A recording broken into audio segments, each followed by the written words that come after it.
Hi, welcome to Mystery Mike. Thank you all for tuning in. Alrighty, there's a big Case harvester want to come up over the hill here, and it's a real good friend of ours that's driving it, and I'm going to go for a ride with him. And down here, you can see the big grain cart, and I don't think you can see the lights on the horizon, but in a few, I don't know, a minute or so, you're going to see a big old harvester come on up over the hill here. Well, here comes my ride. This is my limo ride coming up.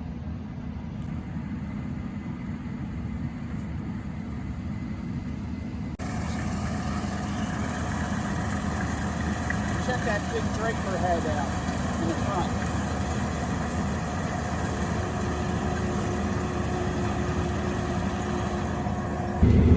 Alrighty, I'm in this combine with a real good friend of ours, Kenny, and I'm going to try to get us both in here. I don't know. I probably got us all cut off. What do you got to look out for the most when you're doing this, Ken? The biggest thing is stones. You got to keep an eye out for rocks. You don't want to pick up any stones. Groundhog holes, you got to kind of skim over the dirt. The dirt will choke it up. That's most of it. Tree limbs, you got to keep an eye out for tree limbs. Now, how long, or I should say, how wide is your draper? 30 feet. 30 feet? Holy cow. Yeah. We can do about, with this combine 30-foot head, we can do about 11 to 12 acres an hour, to give you an idea. Wow. Now, how many bushel of soybean per hour? So this will tell me right here, we got about 700 bushel per hour right now. Oh, that's cool. It's making about 70 bushel to the acre. So this kind of tells us everything what's going on behind us in the machine. Wow, that's so neat. What it's doing. Yeah. Man, this ain't even like riding in a machine. This is like a limo. That is so cool. How much horse would you? Do you know how much horse this is? I believe it's around 550. Holy cow! It's an Italian engine. One nice thing about this machine, more so than the other one, our old one was a 2013. And this is a 2020, and they changed the transmissions in them. It was a 4-speed transmission, and if you were on the road and come up on a hill, you'd have to stop, shift it, and then pull the hill in the low gear, and then stop again and shift. But this is a 2-speed, and it'll just, you can put it in second gear, and it'll just creep on up the hill, and stop and shift. So that was a big selling point for us. That saves a lot of time. I don't know, did I ask you how many bushel this thing will hold? No, this holds 410 bushel. So wow. A little over 400 bushel. So 2 dumps from the combine will fill up the trucks that we have. But you dump on the grain cart twice, then he takes it to the truck and fills the truck up. So, what is your day involved in getting up? What time do you usually get up? I usually get up around 6:30 and be at work by 7 and get the fuel truck loaded up with fuel, and this takes DEF, the diesel exhaust fluid. So we get that fueled up and loaded up, and then we head to the field and fuel the combine up every morning. It burns about 15 gallons an hour, so we use over 100 gallons of fuel a day. Wow, is this is it better than your other one? It's about the same. About the same. About the same. So yeah, first things first, you gotta fuel the combine up, get it ready. Wash the windows, check the oil, grease it if it's time to grease it, and then the biggest thing with beans is it's got to be dry. You can't have any dew, so you got to wait for the dew to burn off. But if there's no dew, you can start pretty early. Otherwise, 10 o'clock or 11 o'clock or so. What about with corn? Is that okay if that has dew It's on a little more forgiving. You still got to let the dew burn off, but you can just get started a little sooner with that. It's not as picky. The beans just being right on the ground, and they got to be real dry to separate to go through the machine. It's a little more picky. Is all your corn done now? Yes, we got corn done, and we're actually we'll be done beans tomorrow. Oh, so I got in just in time. Just in time, yeah. We got this field, and we got one more field to do, and we'll be done. So our goal is always to be done by Thanksgiving. And we just hardly made it this year. I remember you told me it was going to be Thanksgiving, yeah. So I said, I got to give a call. Well, I'll tell you, this is so neato, and boy, I tell you, there's no lack of light, is it? I know, yeah, right. Is this much better light-wise? Yes, it is a lot better than the old combine.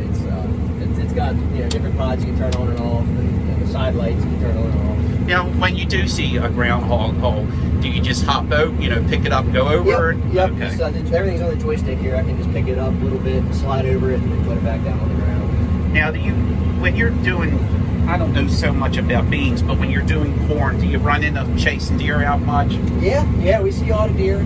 It's pretty neat. We see a lot of wildlife. This is my first year driving the combine full time, and I've seen a ton of wildlife. Every day you see hogs, deer, tons of rabbits. I saw 2 coyotes this year. Oh, did you really? Which is kind of neat, yeah. So yeah, we see a lot of deer. You'll definitely see some deer damage around the outsides of the fields where they are. Some places got it worse than others. But that's the neat thing about farming is that you're out and you're seeing wildlife, and I know I love that, and I know how you are. I know you love it as well. Sure. And it isn't so much work. I mean, sure, it's you're putting a lot of hours in it. You get tired and all, but I mean, it's not like working in a factory. You're out here enjoying what you're doing and seeing wildlife. Yep, exactly. You get to see the sunset, sunrise and sunset, and just seeing it from the field. It's a whole different perspective. Just go about what you're doing. I'm just going to shine on some things here. Wow, that is so cool.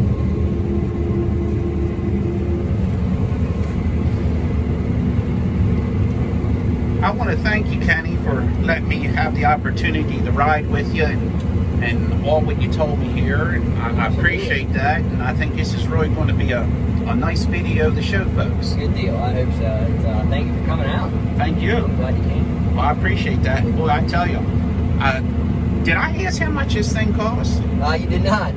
They list for about $600,000. After trade-in with the old machine, I believe it was around $430 to $440. Well, I tell you, with that price, you don't want to scratch on it. Yeah, right.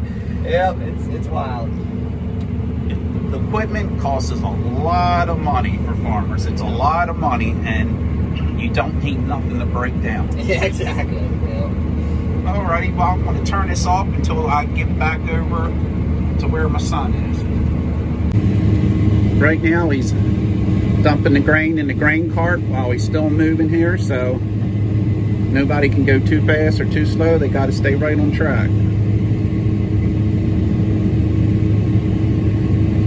With all the hard work that goes into planting and everything, you don't want to lose a bean.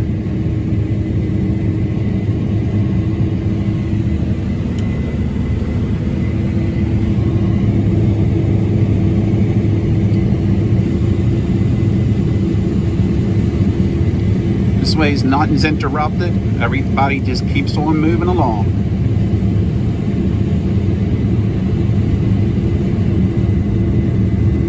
How cool is that? And off he goes, just like fueling jets in the air. Through the window there, but that's the big bend in the back there. You can see it coming in, filling up. There's one little stone that gets in here, probably no bigger than a golf ball, that can clog up things. And that's why you got to look out for those groundhog holes.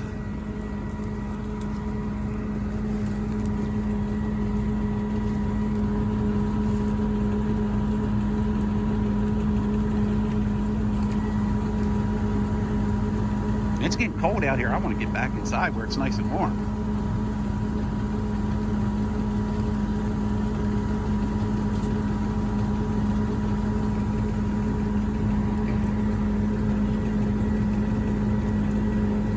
Back inside here where it's nice and warm. That is so cool.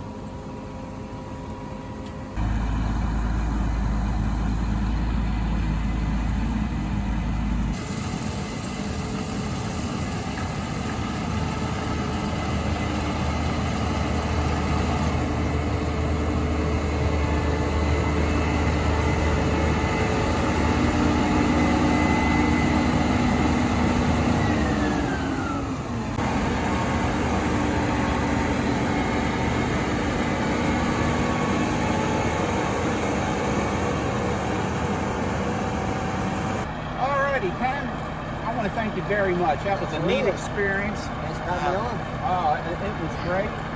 And I tell you, out being here, it's cold. I'm ready to go back in there. It's like a limo. Well, I want to thank everybody for watching, and I hope you all like this one. I'm sure you all will. And just remember, be someone important. Be yourself. Until next time, God bless. See you.